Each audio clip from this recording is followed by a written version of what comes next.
आरुष एक पढ़ा लिखा लड़का था और बहुत अच्छी नौकरी करता था। उसकी माँ उसके लिए लड़कियां ढूंढ ढूंढ कर थक गई थीं, पर आरुष अपनी नौकरी की वजह से शादी नहीं करना चाहता था। मैं तुझे कब से कह रही थी शादी कर ले, पर नहीं, तुझे तो अपनी नौकरी की पड़ी थी। अब तेरी नौकरी के चक्कर में सारी अच्छी लड़कियों की शादी हो गई। अब मिलती है तो किसी की नाक बड़ी है, किसी का मुंह।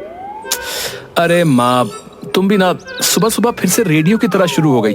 पर वैसे भी लड़की के चेहरे से क्या फर्क पड़ता है माँ, लड़की अच्छी होनी चाहिए बस। वैसे देख, मेरे पास कुछ लड़कियों की फोटो है, तू जरा देख कर पसंद कर ले। फिर सुमित्रा आरुष को कुछ लड़कियों की फोटो दिखाती है। जब तक मैं देखूंगा नहीं ना, तब तक माँ मेरे पीछे ही पड़ी रहेगी। अब हाँ, माँ ये देखो, ये लड़की ठीक है। सुमित्रा फोटो देखकर खुश हो जाती है और अपने बेटे को मिठाई खिलाती है। अरे वाह, मैं सास बनने वाली हूँ, मैं बहू पर हुक्म चलाऊंगी, उसे तंग करूंगी, बड़ा मजा आएगा। ये सब तो सोच सोच कर ही मेरे पेट में गुदगुदी सी होने लगी है। फिर सुमित्रा आरुष और लाली की शादी करवा देती है। माँ, मैंने जो फोटो देखी थी वो तो किसी और ही लड़की की थी। वो तो कितनी सुंदर थी, और ये इतनी मोटी। अरे जमाई बाबू, का है ना, वो जो फोटो आपने देखी थी वो हमारी लाली बिल्कुल वैसी ही थी, पर उसे खाना थोड़ा ज्यादा चाहिए तो इसलिए बस थोड़ी सी मोटी हो गई। बाकी हमारी लाली बहुत संस्कारी है। माँ, मुझे नहीं करनी इस मोटी लड़की से शादी। अब तू सोचेगा कि 30 की उम्र में तुझे कोई आलिया भट्ट जैसी लड़की मिल जाए, तो ऐसा तो नहीं होगा ना। और वैसे भी शादी के बाद अपने आप ही दुबली हो जाएगी। अब देख तिवारी जी की बहू को, वो कितनी मोटी थी, अब देख माचिस की तीली जितनी दुबली हो गई है। वैसे भी मैं हूँ ना इसको दुबली करने के लिए। मैं इससे इतना काम करवाऊंगी कि ये अपने आप ही दुबली हो जाएगी। अब बैठ जा चुपचाप और मेरा दिमाग मत खराब कर। शादी के बाद मुंह दिखाई में मोहल्ले की सभी औरतें लाली को देखने आती हैं। सभी औरतें लाली को देखकर फुस-फुस करके बातें करती हैं।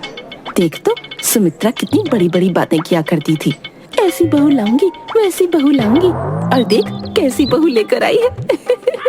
अरे भैया सुमित्रा, ये गेहूं की बोरी को लाकर बीच में क्यों बिठा दिया?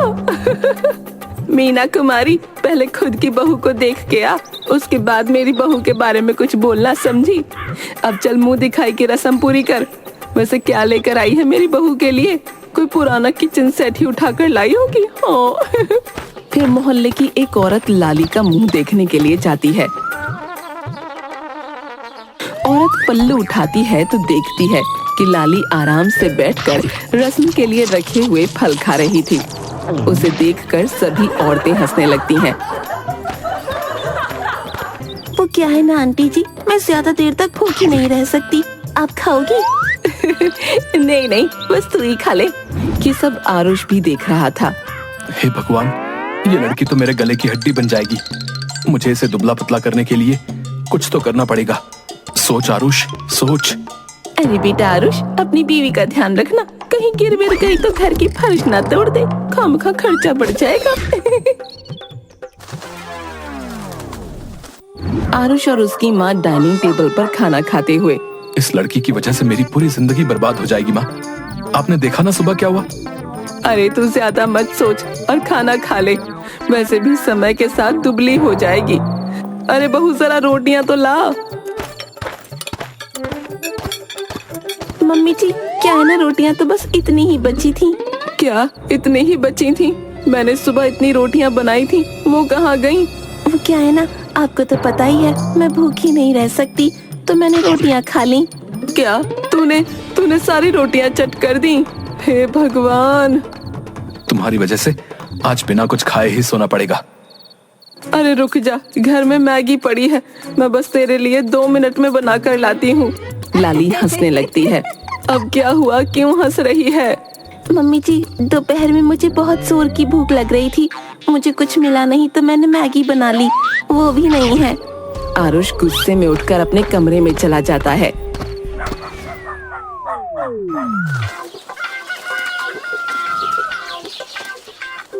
अगले दिन आरुष एक लड़की के साथ घर में आता है। मम्मी जी, क्या हुआ? इतना जोर से मत चिल्ला, कहीं भूकंप ना आ जाए। मम्मी जी, ये देखिए ना, आपके बेटे मेरे होते हुए दूसरी शादी कर ली। अरे अगर दूसरी शादी करनी थी तो मेरी जिंदगी क्यों बर्बाद की? अभी तो शादी को 2 दिन भी नहीं हुए। वैसे बेटा, लड़की तो बहुत सुंदर है, पर पहले ही कह देता तो मैं इसे तेरे लिए कभी न लाती। तू कहे तो तलाक के कागज तैयार करवा दूं। लाली और जोर जोर से रोने लगती है। नैना, मेरी माँ, रोना बंद कर। मैंने कोई दूसरी शादी नहीं की है। और माँ, वैसे भी ये शादीशुदा है, ये डाइटिशियन है। जया, मैंने लाली के लिए एक डाइटिशियन हायर की है। ये इसका वेट कम करने में इसकी मदद करेगी। वैसे अच्छा है, इसी बहाने घर का थोड़ा अनाज बच जाएगा। मैम, आप इतना ऑयली मत खाइए। आज से मैं आपको जो कहूँगी आपको वही खाना है।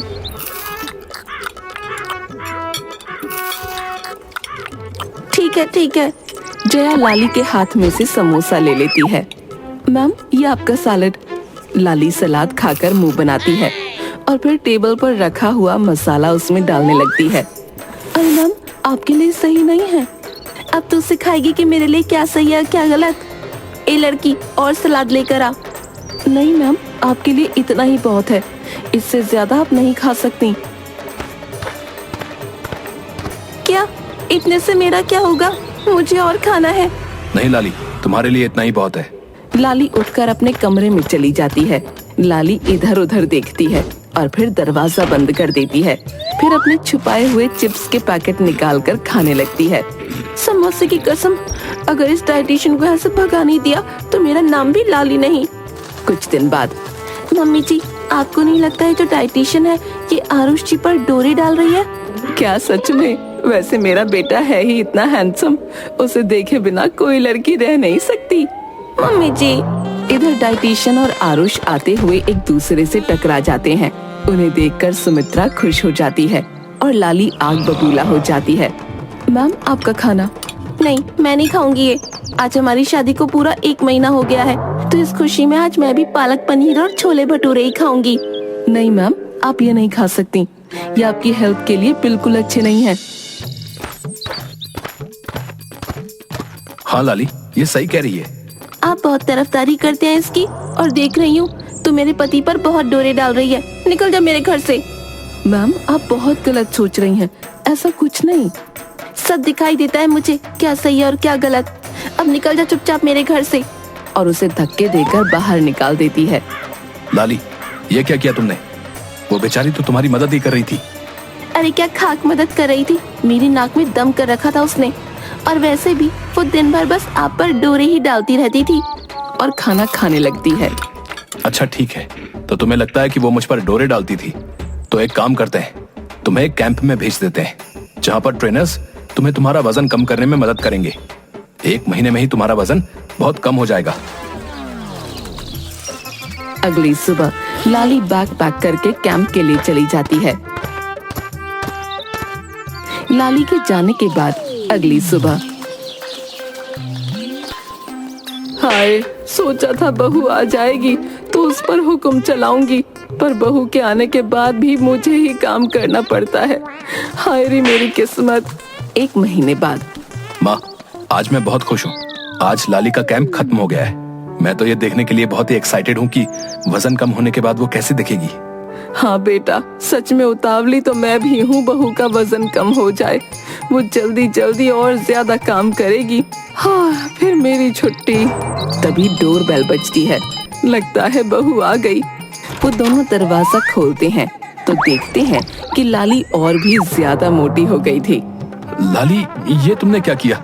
तुम तो पहले से भी ज्यादा मोटी हो गई। आरुष जी, वो क्या है ना, वो लोग मुझसे बहुत एक्सरसाइज करवाते थे, इस वजह से मुझे बहुत ज्यादा भूख लगती थी। तो आपको तो पता ही है, मैं भूखी नहीं रहती हूँ, मुझे चक्कर आने लगते हैं। तेरा कुछ नहीं हो सकता बहू। कुछ दिनों बाद ऑफिस से आते समय आरुष को एक होर्डिंग दिखता है, जिस पर चर्बी घटाने के बारे में लिखा होता है और हॉस्पिटल का नाम और पता लिखा होता है। माँ, नैना, जल्दी आओ, मुझे तुम दोनों को कुछ बात बतानी है। क्या हुआ बेटे, क्या बात करनी है? माँ, आज ना मैं क्लिनिक से आ रहा था, तब मैंने एक होल्डिंग देखी जिस पर एक हॉस्पिटल का पता लिखा था। जहाँ पर पेट की चर्बी कम की जाती है। हम लाली को वहाँ पर लेकर जाएंगे और फिर वो भी पतली हो जाएगी। अरे वाह, ये तो बहुत अच्छा सोचा है तूने। लाली, तुम्हारा क्या कहना है? ठीक है, आप दोनों को जो ठीक लगे। अगले दिन सुबह आरुष तैयार होकर स्कूटर घर के बाहर निकालता है। अरे कहाँ रह गई, जल्दी करो, टाइम हो गया है। लाली घर के बाहर आती है। अरे मैं कैसे जाऊंगी? आंखें भी काम नहीं कर रही हैं क्या? सामने खड़ा चेतक नहीं दिख रहा? अरे वो तो सही है, लेकिन मुझे स्कूटर चलाना नहीं आता। अरे कमअक्ल, तुम्हें चलाना नहीं है, मैं चला लूंगा। आपको क्या लगता है मेरे साथ आप स्कूटर पर बैठ जाओगे? अरे आओ आओ, बैठो तुम। आपकी मर्जी, मुझे क्या, चलिए। स्कूटर पर बैठने लगती है। आरुष आगे स्कूटर के हैंडल पर चिपक जाता है। अरे अरे रुको, तुम उतरो जरा। हाय राम, अब सांस आई। अरे पहले तुम बैठो, मैं बाद में बैठता हूँ। और लाली स्कूटर पर बैठ जाती है। आगे आरुष की सीट भी लाली ने ही कवर कर ली थी। अरे अब मैं कहाँ बैठूं? मेरी प्यारी डार्लिंग, थोड़ा सांस अंदर लो, मैं झट से एडजस्ट हो जाऊंगा। अजी आप भी ना, चलिए मेरे 3 तक गिनने पर बैठ जाइएगा। 1 2 3। उसके बाद दोनों हॉस्पिटल की तरफ निकल जाते हैं। बीच बीच में सांस अंदर खींचते रहना, नहीं तो हॉस्पिटल में मुझे भी भर्ती करवाना होगा। फिर आरुष और लाली अस्पताल पहुंच जाते हैं, जहां पर बिफोर और आफ्टर की बहुत सारी तस्वीरें लगी हुई थीं। लाली देखो, ऑपरेशन के बाद तुम भी इस औरत की तरह पतली हो जाओगी। लाली शर्मा। लाली तुम चलो, मैं फॉर्मेलिटी पूरी करके आता हूँ। लाली बेड पर लेटी होती है। फिक्र नहीं करना, तुम्हें इतना सा भी दर्द नहीं होगा। बस मैं ये एक इंजेक्शन लगाऊंगा और जब तुम आंखें खोलोगी तो खुद को बिल्कुल फिट और स्लिम पाओगी। क्या डॉक्टर, इंजेक्शन? नहीं नहीं डॉक्टर साहब, मैं इंजेक्शन नहीं लगवाऊंगी। आप चाहो तो मेरा ऑपरेशन ऐसे ही बिना इंजेक्शन लगाए कर दो। ऐसा कभी होता है भला कि बिना इंजेक्शन लगाए ऑपरेशन हो जाए? इंजेक्शन तो लगाना ही पड़ेगा। डॉक्टर इंजेक्शन लगाने के लिए आगे बढ़ता है। फिर लाली इधर उधर भागने लगती है और डॉक्टर और नर्स दोनों उसे पकड़ने के लिए उसके आगे पीछे दौड़ते हैं। 2 नर्स लाली के दोनों हाथ पकड़ लेती हैं। ये इंजेक्शन तुझे लगाना पड़ेगा ठाकुर। नहीं। डॉक्टर इंजेक्शन लेकर लाली के पास जाता है। तब लाली अपने दोनों हाथ छुड़ाकर इंजेक्शन पकड़कर डॉक्टर के पीछे लगा देती है और वहाँ से भाग जाती है। लाली को ऐसे भागते हुए कमरे से बाहर आता देख। अरे लाली, क्या हुआ? तुम ऐसे क्यों भाग रही हो? सब कुछ ठीक है ना? अरे भाई, इस बला को ले जाओ अपने साथ। क्यों, क्या हुआ डॉक्टर साहब? फिर डॉक्टर और दोनों नर्स आयुष को सारी बातें बताते हैं।